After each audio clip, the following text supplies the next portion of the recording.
Assalamualaikum warahmatullahi wabarakatuh. Halo everyone, perkenalkan nama saya Tri Utami Maharani dari kelas MN21C. Di sini saya akan membahas tentang perilaku biaya aktivitas.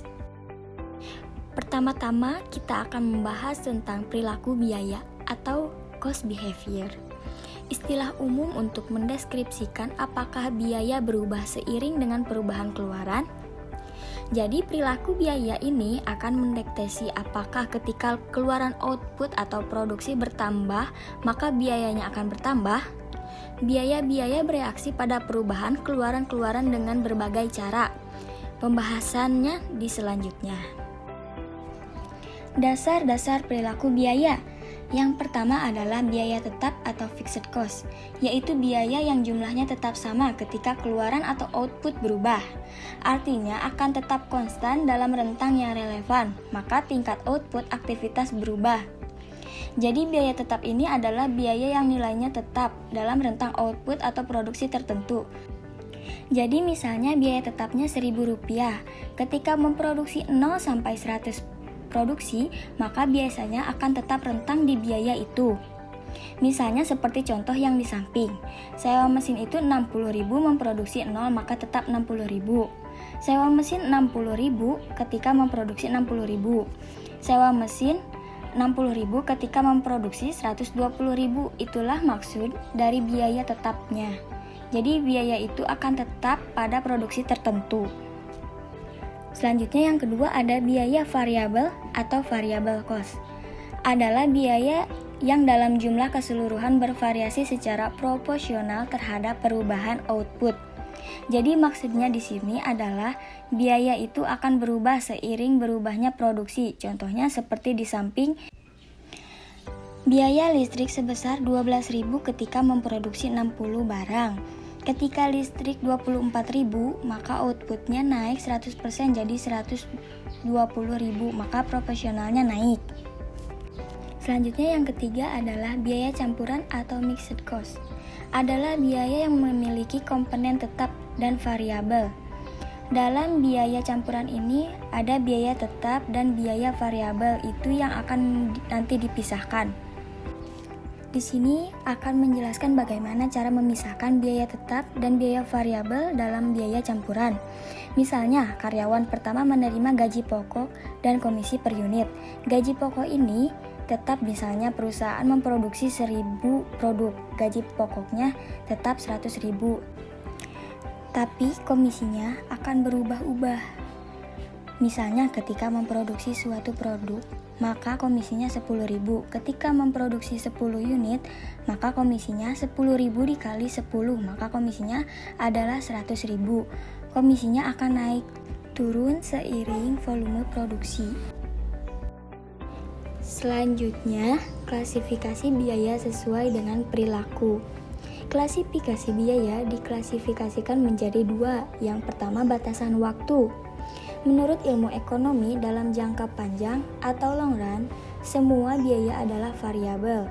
Dalam jangka pendek atau short run, paling tidak satu biaya adalah tetap. Selanjutnya yang kedua adalah sumber daya dan ukuran keluaran. Jadi setiap aktivitas memerlukan sumber daya untuk menyelesaikan tugas yang harus dilakukan. Sumber daya dapat meliputi bahan baku, energi atau bahan bakar, tenaga kerja, dan modal.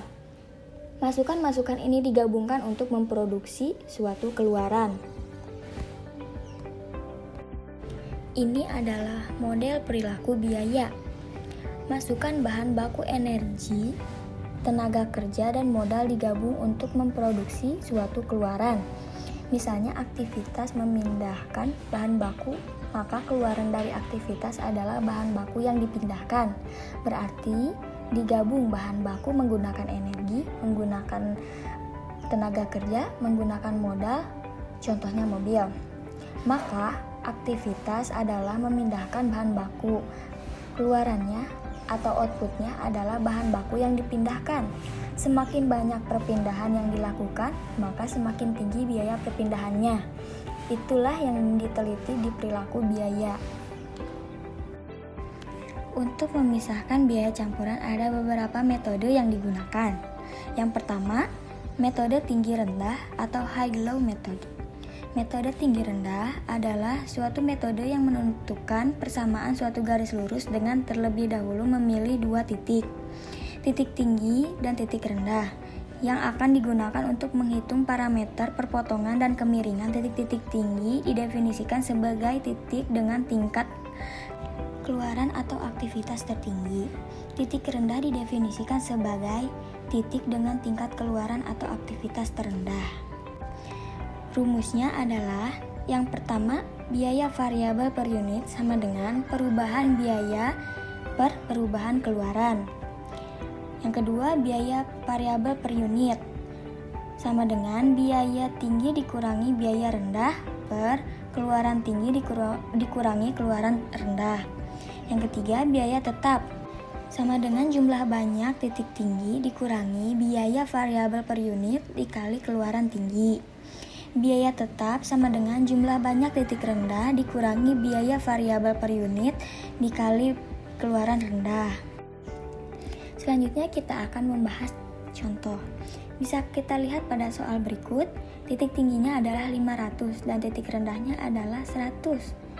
Kita tinggal masukkan angka sesuai dengan rumus yang sudah tadi saya jelaskan. Maka dapat dihasilkan biaya variabel per unitnya adalah 6,875, biaya tetapnya adalah 312,5 dan total biayanya adalah 2.718,75 per unit. Yang kedua, metode scatter plot. Metode scatter plot adalah suatu metode penentuan persamaan suatu garis dengan menggambarkan data dalam suatu grafik. Langkah pertama dalam menerapkan metode scatter plot adalah menggambarkan titik-titik data sehingga hubungan antara biaya penyetelan dan tingkat aktivitas dapat terlihat. Keunggulan signifikan dari metode scatter plot adalah kemungkinan kita untuk melihat data secara visual. Kelemahan metode scatter plot adalah tidak ada kriteria objektif untuk memilih garis terbaik. Yang ketiga, metode kuadrat terkecil atau the least squares method. Metode kuadrat terkecil menguatkan setiap deviasi dan menjumlahkan deviasi yang dikuadratkan tersebut sebagai ukuran kedekatan keseluruhan. Penguatan deviasi ini menghindari masalah yang disebabkan oleh bauran angka positif dan negatif. Pada dasarnya, perbandingan ukuran kedekatan dapat menghasilkan suatu pemeringkatan semua garis dari yang terbaik sampai yang terburuk.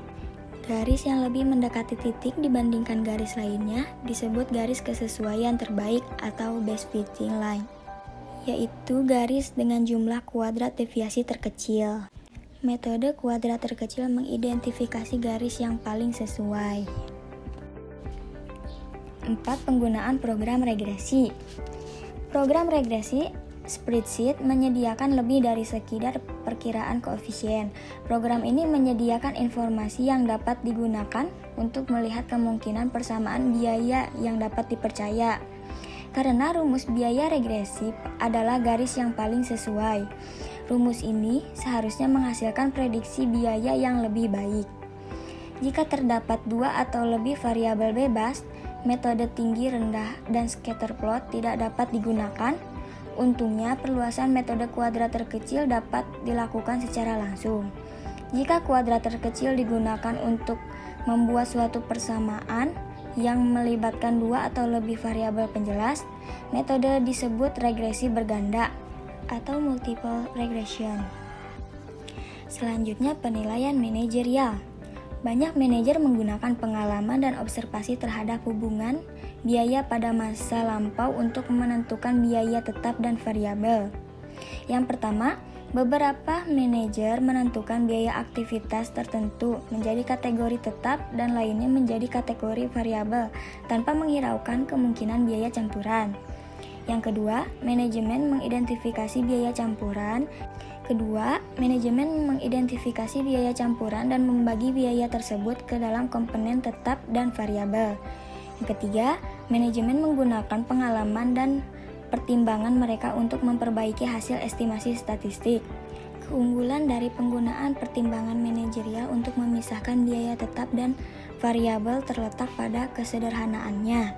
Saat manajer memiliki pengetahuan yang mendalam tentang perusahaan dan pola biayanya, metode ini dapat memberikan hasil yang baik.